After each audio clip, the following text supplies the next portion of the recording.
Kamusta po kayo? Bago po ang lahat, first things first.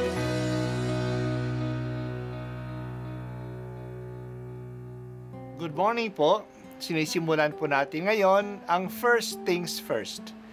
At dito po, tinatalakay natin sa unang bahagi ng umaga natin ay ang first readings na binabasa po sa banal na misa. Ito pong tinatalakay natin kasi madalas po kasi marami na tayong alam tungkol sa gospel readings. Pero konti po ang nagsasalita sa first readings. Pero ang first readings, bahagi din po yan ng Biblia, ng banal na kasulatan. Kaya susubaybayan po natin ang mga first readings, basahin po natin at kuminsan kailangan ng basahin ng 2 o 3 beses bago maintindihan kasi hindi po tayo familiar sa mga istorya at sa mga kaisipan na tinatalakay dito.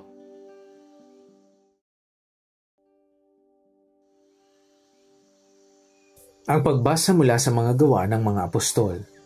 Noong mga araw na iyon, sinimulang usigi ni Haring Herodes ang ilang kaanib ng simbahan. Pinapugutan niya si Santiagong kapatid ni Juan. Nang makita niyang ito'y ikinalugod ng mga Hudyo, si Pedro naman ang kaniyang ipinadakip. Nangyari ito nung pista ng tinapay na walang lebadura. Pagkadakip kay Pedro, ito'y ikinulong at pinabantayan sa 4 na pangkat ng tig-4 na kawal. Ang balak ni Herodes ay iharap siya sa bayan pagkatapos ng pista, kaya't nanatiling nakabilanggo si Pedro. Samantala, siya'y taimtim na ipinananalangin ng simbahan. Gabi noon, si Pedro'y natutulog sa pagitan ng 2 kawal. Gapos siya ng 2 tanikala at may mga tanod pa sa harap ng pinto ng bilangguan. Siya'y nakatakdang iharap ni Herodes sa bayan kinabukasan. Walang ano-ano'y lumitaw ang isang anghel ng Panginoon at nagliwanag na mabuti sa silid-piitan. Tinapik niya sa tagiliran si Pedro at ginising. "Bumangon ka, dali," wika ng anghel. Pagdakay nakalag ang mga tanikala sa kaniyang mga kamay. "Magbigkis ka't magsuot ng panyapak," sabi ng anghel. Gayon nga ang kaniyang ginawa. Sinabi pa sa kanya ng anghel, "Magbalabal ka't sumunod sa akin." Lumabas naman si Pedro at sumunod sa kanya. Ngunit hindi niya alam kung tunay ang nangyayari. Ang akala niya'y nananaginip lamang siya. Nakalampas siya sa una at pangalawang bantay. Nakarating sila sa pintuang bakal. Nalabasan patungo sa lungsod. Ito'y kusang nabuksan at lumabas sila. Pagkaraan nila sa isang kalye, biglang nawala ang anghel. Naliwanagan ni Pedro ang nangyari, kaya't sinabi niya, "Ngayon ko natiyak na totoo palang lahat. Sinugo ng Panginoon ang kanyang anghel at iniligtas ako sa kamay ni Herodes at sa inaasahan ng mga Hudyo na mangyayari sa akin." Ang salita ng Diyos. Salamat sa Diyos.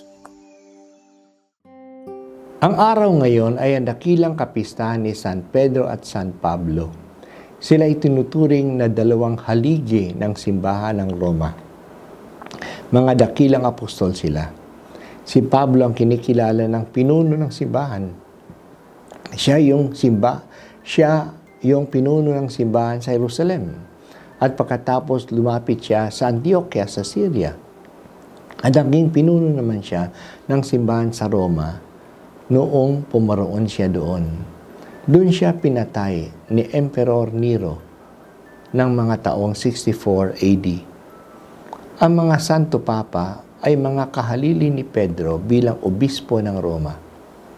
Si Pablo naman ay dakilang apostol na nagpahayag ng mabuting balita at nagtatag ng mga Christian community sa mga lungsod sa Asia at sa kinikilala natin ngayong Turkiya at Greece. Nasa Roma din siya noong pag-uusig ni Emperor Nero. Doon siya pinatay sa pagpugot ng kanyang ulo.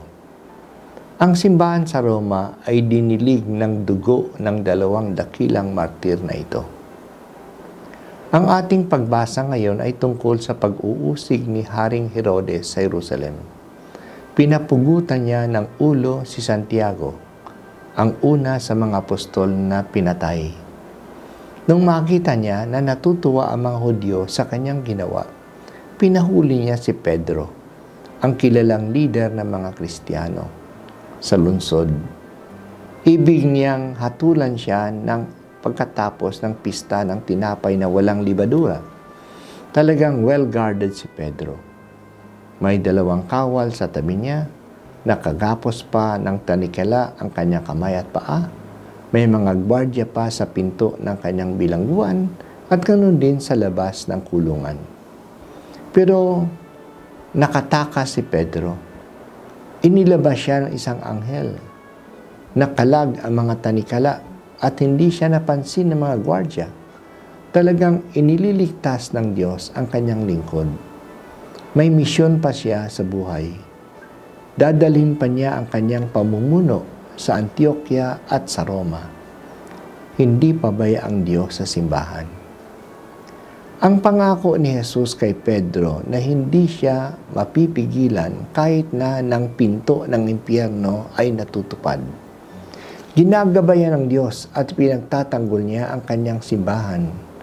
Pati na si Pablo ay nakaranas din ng pagliligtas ng Diyos sa maraming taon ng kanyang pagtatayo ng mga Christian communities.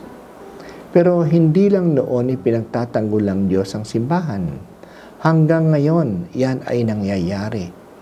Ang mga Kristiyano ang pinaka-uusig, ang mga Kristiyano ang pinaka-inuusig na relihiyon sa buong mundo ngayon.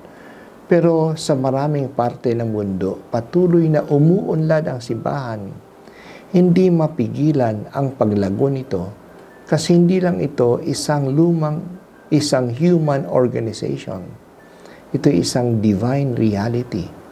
Hindi tayo iiwanan ni Jesus hanggang sa wakas ng panahon.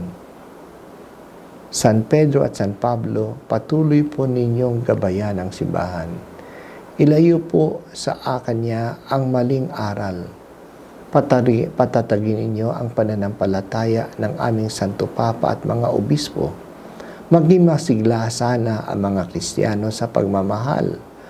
Ang pagmamahal ay siyang tanda ng iyong presensya sa mundo.